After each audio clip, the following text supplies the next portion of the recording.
Sebelum masuk ke cerita, aku pengen kenalin nih salah satu hosting. Hosting ini sangat favorit nih buat gue. Kenapa bisa gue bilang ini favorit? Karena hosting ini bisa menghasilkan cuan. Namanya apa? Namanya First Story. Nah, buat kalian nih yang gak tahu First Story itu apa, jadi ini adalah platform palu gada baru yang paling keren, lengkap, dan mudah untuk membuat, mendistribusi, dan mengelola podcast kamu. Di First Story ini kalian bisa menggunakan fitur-fiturnya 100% gratis. Kamu bisa mengupload episode terjadwal dan mendistribusikan podcastmu di semua platform hits podcast kesayangan kalian. First Story menyediakan customer service yang luar biasa berkat tim yang berisikan podcaster berpengalaman. Kamu bisa share podcastmu tanpa ribet dengan F-Link yang akan mencakup semua link platform dan sosial mediamu. Dengan First Story Ads, kamu bisa mengakses monetisasi yang mudah dan beneran nih bisa kamu cairkan sesegera mungkin. Tanpa biaya tambahan dan tanpa ribet. Digarisbawahi, ribet gak pakai ribet ya. Jadi tunggu apa lagi? Gunakan hosting First Story sekarang juga. Hello? Hello? Podcast Network Asia. Lisir wangi seliramu tumaking sirno ojo tangi kanmu guling awas jo ngetoro aku lagi bang wingo yen setan kang tak putusi dudu sembarang ojo lae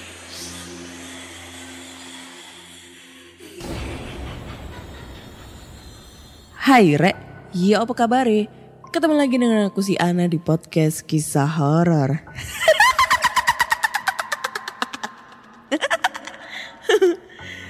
Ketemu lagi dengan aku di episode 185 dan di episode kali ini aku akan bacakan cerita horor ataupun email berhantu yang sudah dikirimkan teman-teman melalui podcast kisah horor@gmail.com atau di Instagram podcast kisah horor serta Google Form yang linknya tersedia di bio Instagram podcast kisah horor.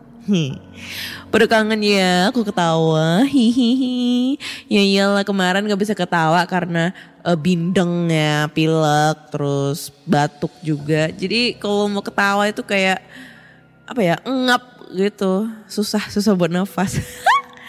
Di satu sisi lain juga ini sekarang ini kaki gua aduh sakit cuy ya. Sebelah kiri nih kesleo, bengkak gitu di area mata kakinya itu ya. Gara-gara kemarin itu pas habis nganterin orderan jatuh gara-gara ngindarin ibu-ibu yang naik motor, sennya ke kanan tapi beloknya ke kiri. Yang bikin gue akhirnya jatuh, nggak jatuh sih.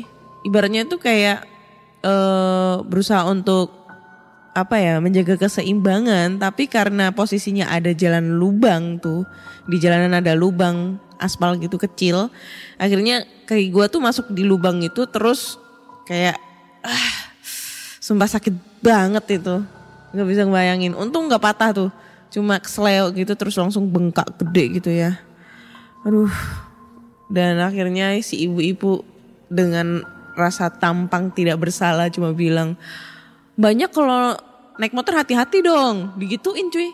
Ya gue ngegas dong, ibunya kalau naik motor juga ngerti rambu-rambu dong. Itu sennya ke kanan, tapi kenapa beloknya ke kiri gitu. Dan si ibu-ibu masih ngotot dengan hal dia bilang enggak ke kiri sennya. Jadi buat teman-teman nih ya, yang terutama suka naik motor tapi gak ngerti arah kanan dan kiri, tolong jangan sampai bikin orang itu yang di belakang itu ngalamin sesuatu hal yang tidak diinginkan ya. Aduh, sumpah gak bisa ngebayangin, kaki gue masih sakit ini nyut-nyutan. Terus gue mau cerita nih, sedikit cerita. Kemarin kan hari Selasa gue gak jadi upload podcast tuh ya episode terbaru. Karena di satu sisi lain gue lagi bad mood banget. Hati lagi gak karuan gara-gara galau perasaan cinta. Cinta yang ku rasakan. Di satu sisi lain pas hari apa ya, gue itu Sabtu kalau gak salah ya, Sabtu itu kan gue gak bisa tidur tuh kan. Nah karena gak bisa tidur gue manfaatin buat take podcast gitu kan. Buat niatnya buat apa tuh, stok gitu kan. Itu sekitar jam 3 pagi. Nah karena kalian pernah tahu di rumah gue itu saya tinggalnya itu di atas. Di kamarnya tuh di atas sendirian. Dan pasti kalau kalian udah pernah dengerin cerita aku di episode sebelumnya yang waktu gua takutin kuntilinik gitu ya. Pintu kamar itu selalu kebuka. Gak pernah aku tutup karena emang takutnya kucing aku takut keluar masuk gitu kan. Ya udah sengaja aku buka. And then lampu di teras depan kamar itu gak bisa nyala. Ada sekringnya itu yang putus gitu kan. Jadi gelap gitu. Yang terang cuma kamar aku sama ruangan tengah. Nah waktu itu gue lagi fokus tuh ngebacain cerita horor. Yang kebetulan ceritanya tentang kuntilanak gitu ya. Tiba-tiba anjir. Ada sekelebat bayangan putih. Bukan bayangan, pokoknya sosok putih.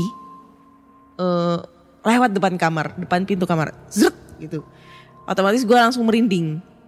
Tapi yang di dalam otak gue itu, mungkin kilat mau hujan. Karena di Surabaya sekarang lagi musim hujan. Dari 2 hari yang lalu udah hujan gede terus kan. Mikir gue kilat gitu kan. Tapi merinding. Gue cuek. Lanjut take. Lewat lagi, zret.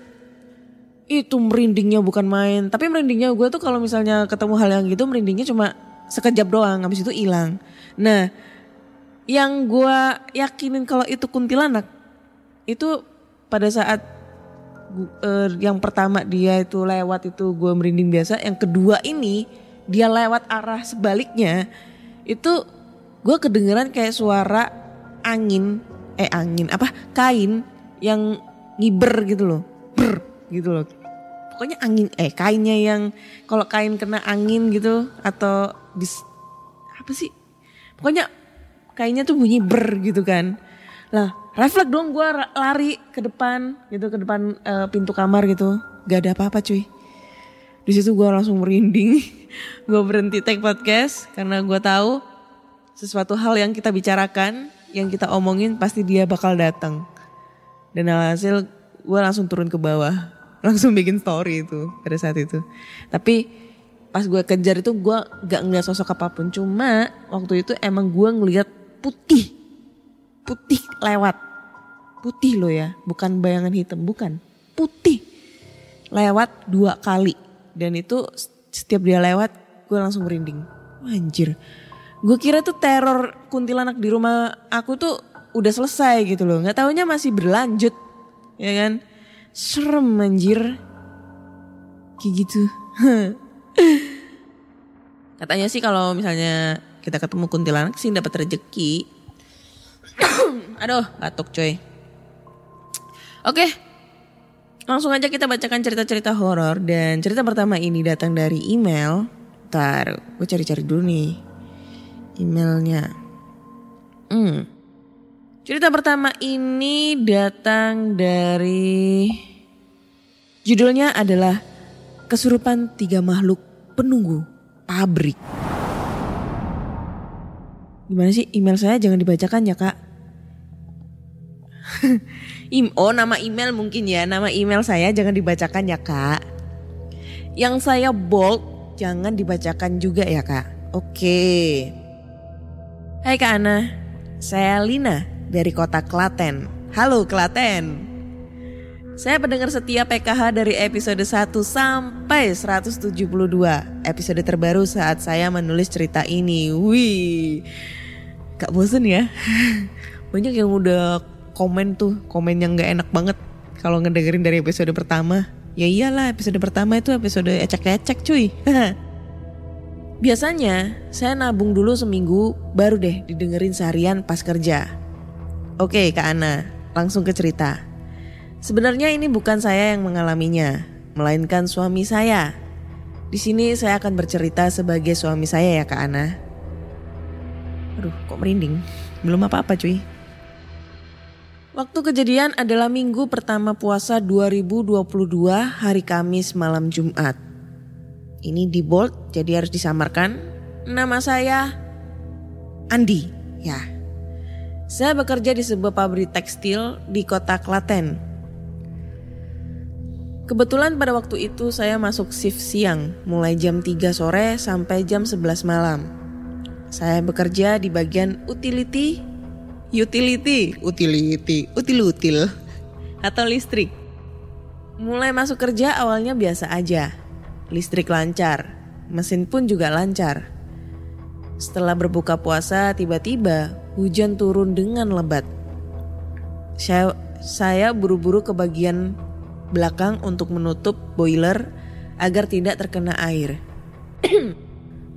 Waktu menuju ke bagian belakang gudang saya, Waktu menuju ke bagian belakang gudang, saya bertemu dengan Wahyu dan Udin, nama samaran. Dia adalah teknisi mesin di pabrik ini. Bet, boiler aman, sudah saya tutup, ujar Wahyu sambil berjalan ke arah depan. Oke Yu, kataku. Dalam hati aku bertanya-tanya, kenapa Wahyu berbeda dengan hari-hari biasanya ya? Hari ini begitu pendiam dan tidak banyak berbicara. Aku tetap berjalan ke arah belakang untuk mengecek keadaan sekitar boiler. Belum ada 3 menit saya berjalan-jalan, tiba-tiba HP saya berbunyi dan terdapat panggilan masuk dari si Udin, teman yang tadi ketemu di jalan arah boiler dengan si Wahyu. Bet, kamu di mana? Cepetan ke sini, ke arah mesin printing. Wahyu kesetrum. Tanpa pikir panjang, saya berlari untuk menghampiri Wahyu dan Udin. Di sana Wahyu sudah terlihat lemas dan tak sadarkan diri. Dengan sigap saya menyuruh Udin untuk menyiapkan mobil agar Wahyu dibawa ke rumah sakit terdekat. Saya dan beberapa teman lainnya menggotong tubuh Wahyu yang terlihat lemas. Dan tiba-tiba badan Wahyu terasa sangat berat dan dia meronta-ronta ingin melepaskan diri. Wahyu bersuara tapi tidak begitu jelas. Yang saya dengarkan seperti suara harimau yang mengerang. Sontak bulu kuduku berdiri semua. Pas bersamaan Wahyu kami angkat dan dibawa ke rumah sakit, hujan turun semakin lebat. Petir menyambar-nyambar dan seluruh listrik di pabrik itu mati seketika.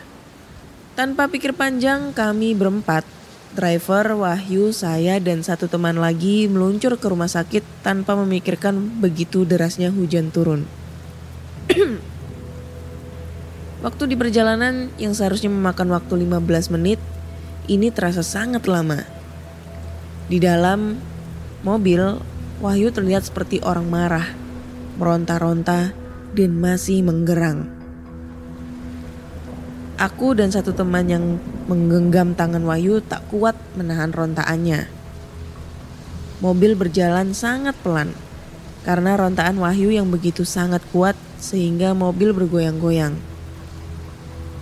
Di dalam mobil aku berusaha membacakan ayat suci, tapi Wahyu malah semakin meronta dan terlihat marah.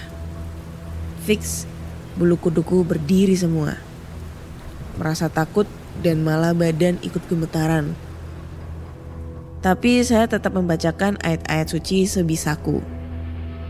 FBI, seharusnya orang yang kesetrum itu lemas, tapi tidak dengan Wahyu. Tenaganya begitu sangat kuat. Sesampai di rumah sakit, Wahyu langsung ditangani oleh dokter. Ini kenapa? Kecapean atau sakit apa? Kata dokter. Kesetrum dok, jawabku. Dokter dan perawat mengatasi Wahyu dengan menali tangan dan kaki di ranjang pasien. Dokter menyuntikkan obat penenang sampai 4 kali, tapi Wahyu tetap sama, memberontak dan mengerang seperti orang kesurupan penuh amarah. Dokter menyerah dan meminta saya untuk menghubungi Pak D. Mahmud, nama samaran yang terkenal di rumah sakit ini untuk meruqyah orang seperti Wahyu. Kebetulan Pak D ini adalah salah satu karyawan di pabrik kami juga. Pak D, ini Wahyu di rumah sakit. Tadi kesetrum tapi sekarang kayak orang kesurupan. Kataku agak terbata-bata karena masih syok waktu di mobil dengan Wahyu. Ya, Pak D kesana. Kebetulan saya sedang mengisi khutbah di dekat rumah sakit ini. Tak lama menunggu Pak D datang. Lalu membacakan ayat suci dan sedikit menekan telapak kaki Wahyu. Seketika Wahyu lemas dan tak sadarkan diri. Kami mengobrol dengan Pak D sembari menunggu Wahyu beristirahat.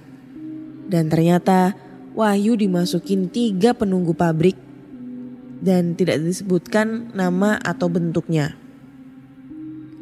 Yang 2 sudah bisa diusir dari tubuh Wahyu dan yang 1 belum bisa. Karena tidak bisa pulang ke pabrik. Seminggu sebelum kejadian ini, Pak D sudah mengingatkan ke atasan supaya diadakan syukuran lagi. Karena terhitung pabrik baru yang baru berumur sekitar 5 tahun yang dibangun dari tanah sawah milik warga setempat. Tetapi dari atasan tidak mau dan dirasa sudah aman. Karena sudah lama tidak terdengar lagi peristiwa ganjil atau kecelakaan kerja. Di sekitar pabrik terdapat di blok ya tuh yang katanya sebagian menunggu di sana mampir ke pabrik ini. Sebelumnya banyak kejadian kecelakaan kerja seperti kebakaran yang memakan korban berat, jari putus, kepala robek, dan masih banyak lagi. Serta kejadian aneh seperti anak kecil sering mengintip waktu kerja. Suara orang lari-lari dan beberapa penunggu yang iseng mengajak main.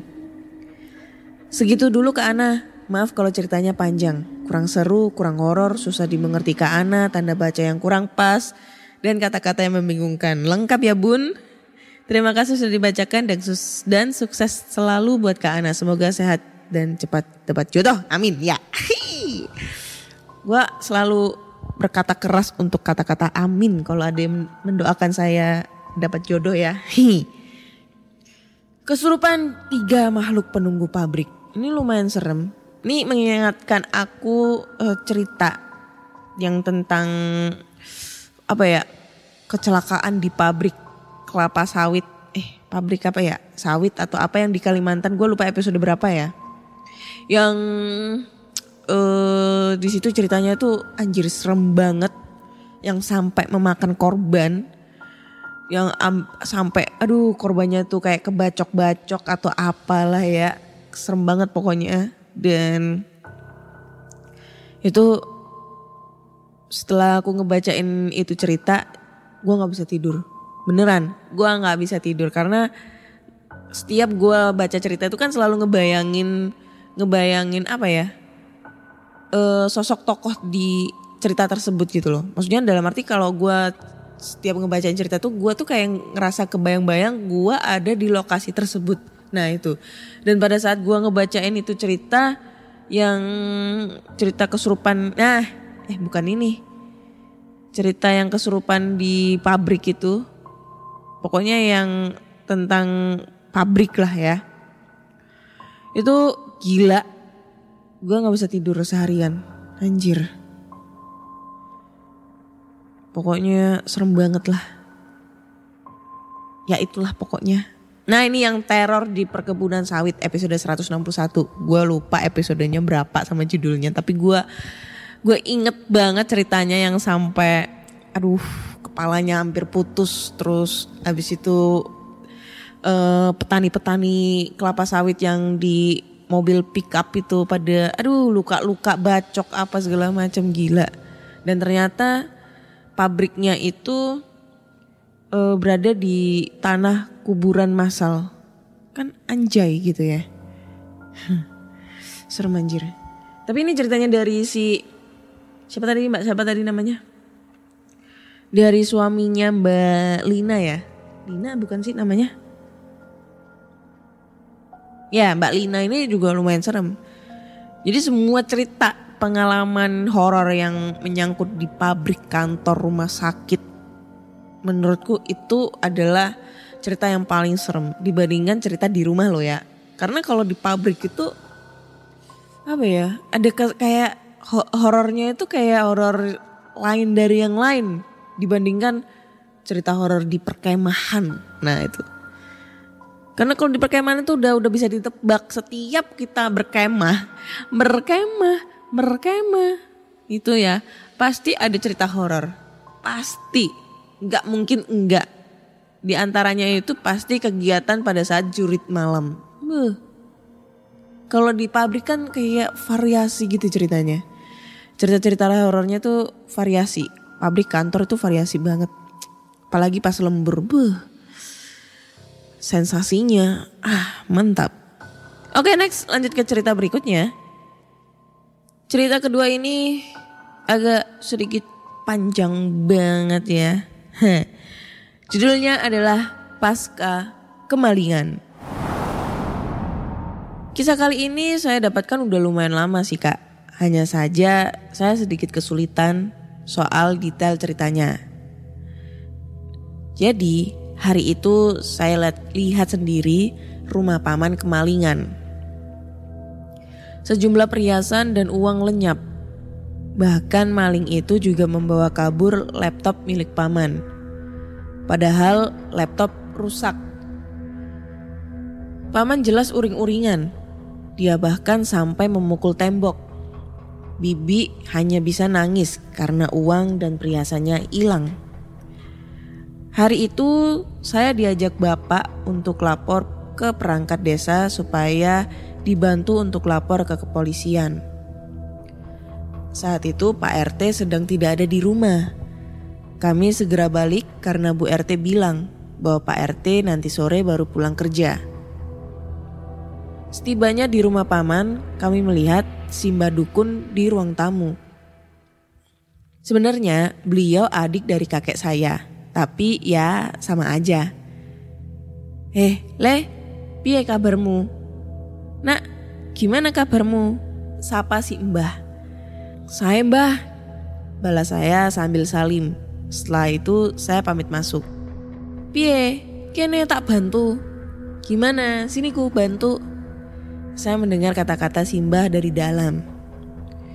Inggih Pak Le, emosi tenan aku.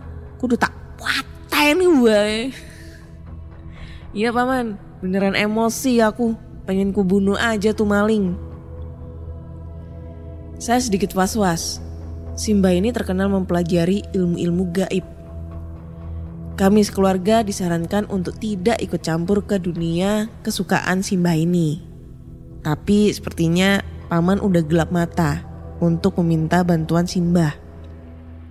Sekitar seminggu kemudian, saya diminta untuk sepupu saya, sebut saja Anton.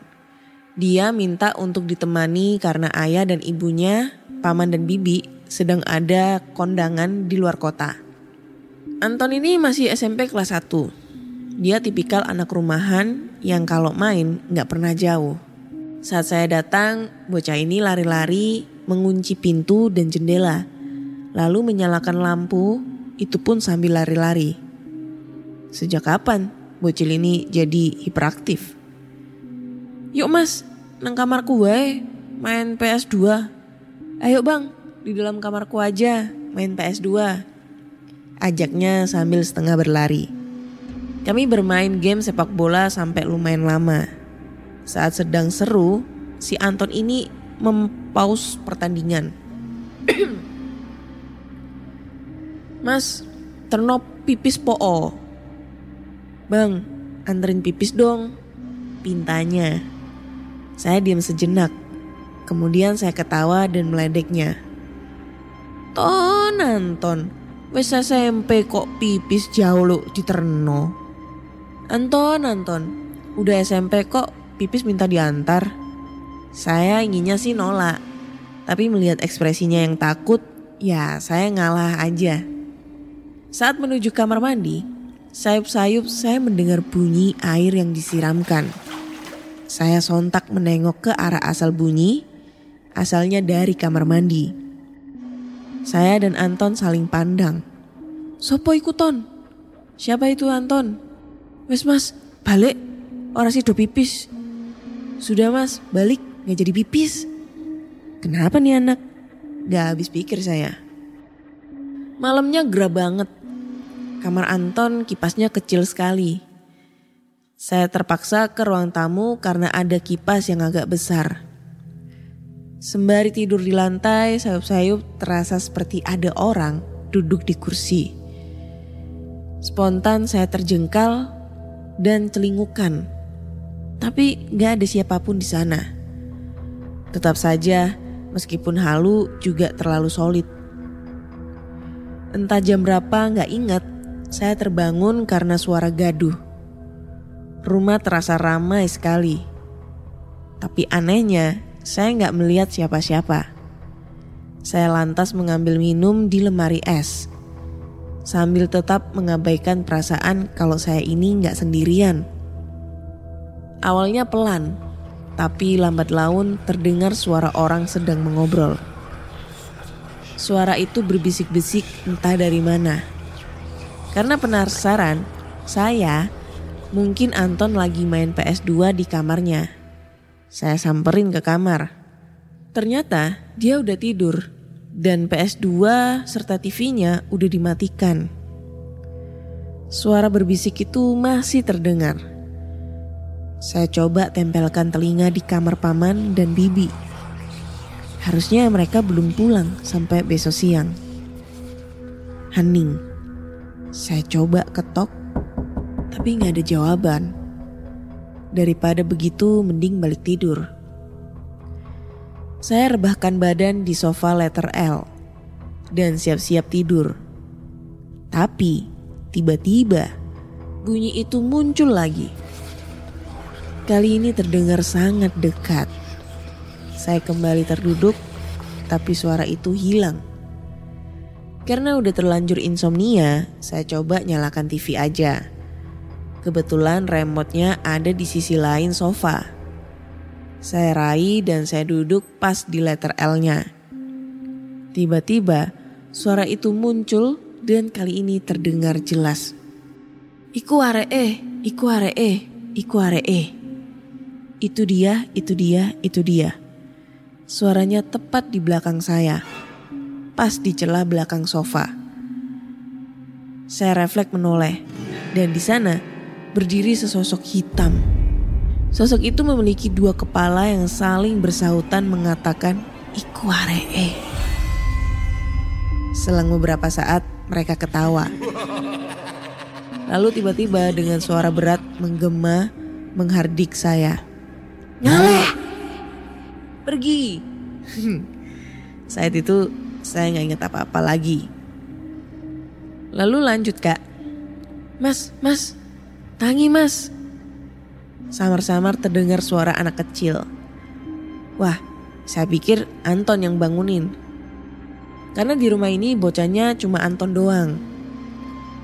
Saat saya membuka mata, di depan saya ada sosok hitam seukuran anak-anak. Belum cukup segitu, di belakang sosok itu ada sosok sebentuk wanita, tapi hitam semua. Anjir, merinding jir. Dari atas sampai yang bisa saya lihat. Iki aree, iki aree. Ini anaknya, ini anaknya. Tiba-tiba suara yang tadi muncul di sebelah saya, makhluk hitam berkepala dua. Anjir, merinding anjir, sumpah. Duduk iki aree. Terdengar suara dari arah wanita hitam. Saya cuma bisa diam mematung. Pingin pingsan lagi tapi badan masih seger. Akhirnya saya setengah kejang-kejang melihat penampakan-penampakan itu. Kaya ree. Itu anaknya. Anjir, ini maksudnya kayak gimana sih? Ujar si bocil bayangan menunjuk arah kamar Anton. Wajir. Lalu mereka bertiga ditambah satu melesat seperti bayangan ke arah kamar Anton. Lalu saya kembali pingsan. Besoknya saya bangun dan melihat banyak keramaian. Ada paman dan bibi juga. Lalu lokasi saya berpindah ke kursi di halaman. "Piye iki Pak Lek? Gimana ini paman?"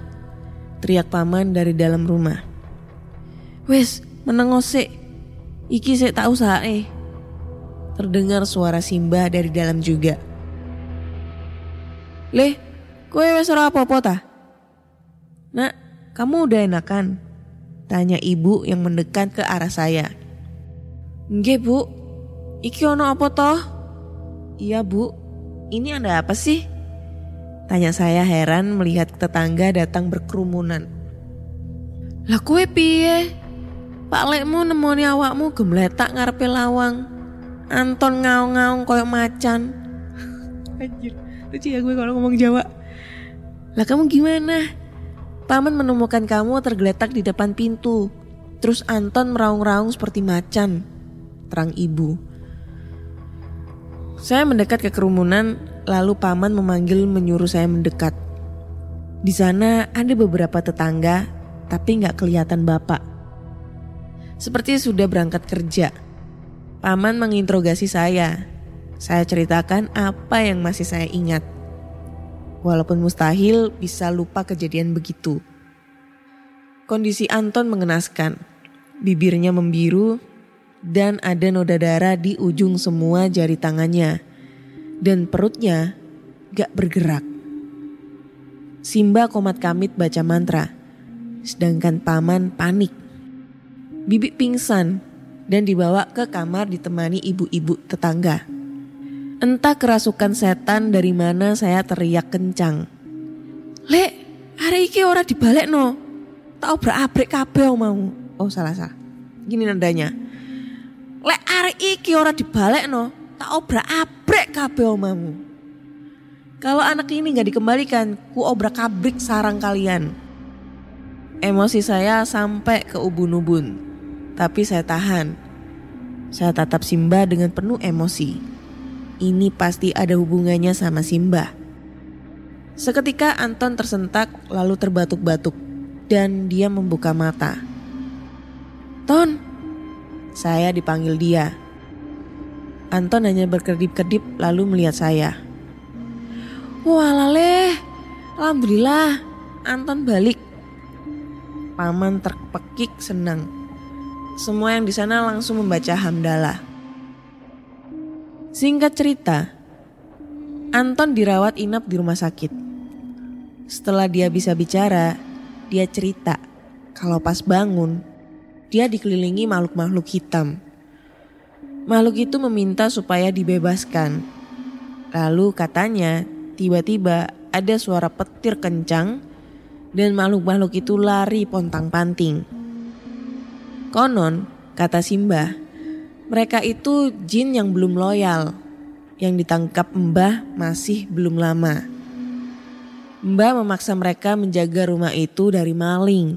Karena dendam, mereka mengincar Anton yang masih ada hubungan kerabat. Hubungan paman dan Simbah pecah dan Simbah gak diterima lagi di keluarga paman. Paman pun kena semprot bapak dan kerabat lainnya. Paman layak kena semprot karena ini juga kesalahan dia. Sudah dibilang jangan berhubungan dengan Simbah yang ada hubungannya dengan ilmu-ilmu begituan. Gak lama setelah kejadian itu Simbah mampir dan bilang, "Leh, kowe gelem tak ajari ta? Kowe iki ono bakat gawe tak turuni ilmuku. Kamu mau ku ajari? Kamu ini ada bakat untuk tak warisi ilmuku," kata beliau. Dengan perasaan sedikit jengkel karena ilmunya hampir merenggut nyawa cucunya sendiri, saya jawab, "Pun, mboten usah." "Gak usah," lalu saya pergi. Sekian cerita dari aku, Kak. Ini cerita nyata apa adanya. Mohon maaf kalau ceritanya kepanjangan, tanda baca yang kurang pas dan mungkin ceritanya kurang seram. Oke. Ini cerita dari pengirim yang tidak mau disebutkan namanya ya. Ini ceritanya gila, serem banget dan seketika agak sedikit merinding. Gue ngebayangin pas pada saat dia pingsan, terus habis itu ada sosok dengan keadaan yang masih setengah sadar, terus ada sosok hitam yang berkepala dua sama sosok wanita yang di belakangnya bilang, Ikiare, duduk Ikiare. Wah anjir, serem anjir. Ikiare. Karena sama nunjuk gitu kan. Kayak apa ya? Kayak ya itu tadi yang disebutkan sama si pencerita kalau emang si sosok tersebut itu ada dendam gitu loh sama keluarganya si Mbah yang notabene-nya itu dia makhluk yang sengaja ditangkap sama si Mbah. Ya ibaratnya dijadikan makhluk peliharaan, makhluk gaib peliharaan, terus tiba-tiba karena dia memang si sosok ini tidak terima dan si Mbah nyuruh sosok-sosok tersebut untuk menjaga rumah si paman biar gak kemalingan lagi. Yang alhasil bukannya tambah aman malah tambah runyam. Kayak gitu ya. Ini serem anjir. Kalau misalnya aduh gue ngebayangin pada saat ada yang bilang Ikiare, duduk Ikiare. Serem banget anjir sumpah. Gak kebayangin sumpah anjir. Lagi apa enggak ya? Ini masih 36 menit nih. Oke, kayaknya satu cerita lagi. Untuk penutup cerita di episode 185 ya. Judulnya adalah Wanita di Bak Mandi. Oke, namanya Siti. Loh, nama gua dong Siti, anjir. Ia bekerja di divisi quality control. Kebetulan ia kerja shift malam. Saat sedang berkutat dengan pekerjaannya, perutnya terasa melilit. Tak buang waktu lama, ia segera bergegas berlari menuju toilet umum untuk melaksanakan hajatnya. Kebetulan banyak toilet yang kosong. Masuklah ia ke salah satu toilet nomor 3 dari depan. Tak lama ia berjongkok di atas kloset, tapi tiba-tiba, biar! Sesosok wanita keluar dari dalam bak mandi. Bagaikan orang kesetanan, ia tak memperdulikan sekitarnya. Ia segera membuka pintu toilet, lalu berlari keluar sambil berteriak histeris, minta tolong. Orang yang mau menolongnya pun dibuat melongo olehnya.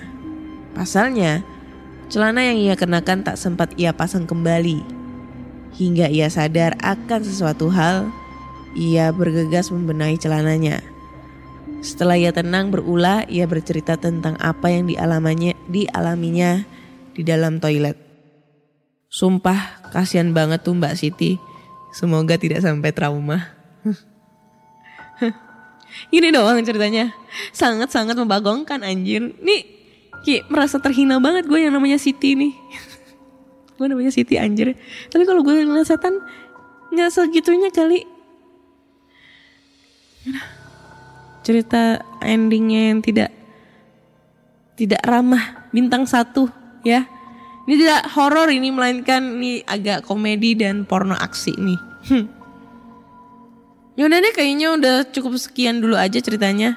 Udah beberapa cerita yang udah aku bacain dari pengalaman horor gua nih yang baru-baru kemarin. Ada sekelebatan sosok kuntilanak yang lewat di depan kamar. Terus ada lagi cerita dari Mbak Lina yang tentang pengalaman suaminya yang temennya kesurupan 3 sosok di pabrik.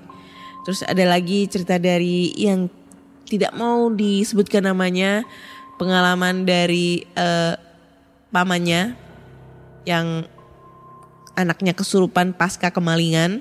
Terus terakhir endingnya yang cerita sangat membagongkan dari Mbak Siti ya, bukan Siti gue ya. tentang dia ngelihat sosok wanita di bak mandi dan dia lari pontang-panting tanpa memakai celana gitu ya. Dan ee-nya bergantungan kemana-mana, ee-nya berceceran di mana-mana dan itu membuat bau banget anjing ya. Oke, kayaknya cukup sekian dulu episode di 185 ini ya. Udah banyak banget cerita yang udah aku bacain. So buat teman-teman semua, kalau kalian punya cerita horor nih ya, langsung aja kirim cerita kalian ke podcastkisahhoror@gmail.com atau di Instagram Podcast Kisah Horor serta Google Form yang linknya tersedia di bio Instagram Podcast Kisah Horor.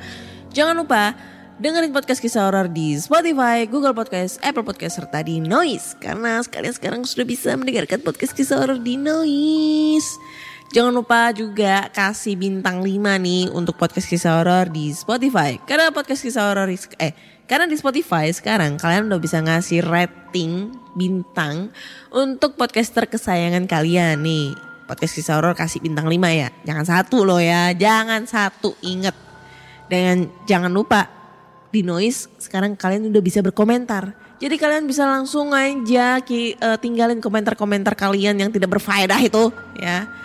Yang kadang berfaedah kadang tidak sih. Dan pastinya nanti bakal aku bacain deh ya. Aku bakal bacain mulai dari episode mendatang, gue bakal bacain per episodenya ya. Akhir kata saya Ana undur diri dan terima kasih sudah mendengarkan Podcast Kisah Horor dan bye-bye.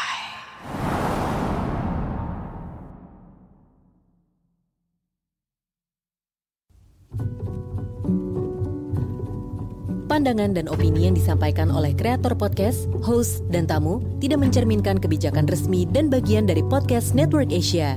Setiap konten yang disampaikan mereka di dalam podcast adalah opini mereka sendiri dan tidak bermaksud untuk merugikan agama, grup etnik, perkumpulan, organisasi, perusahaan, perorangan, atau siapapun dan apapun.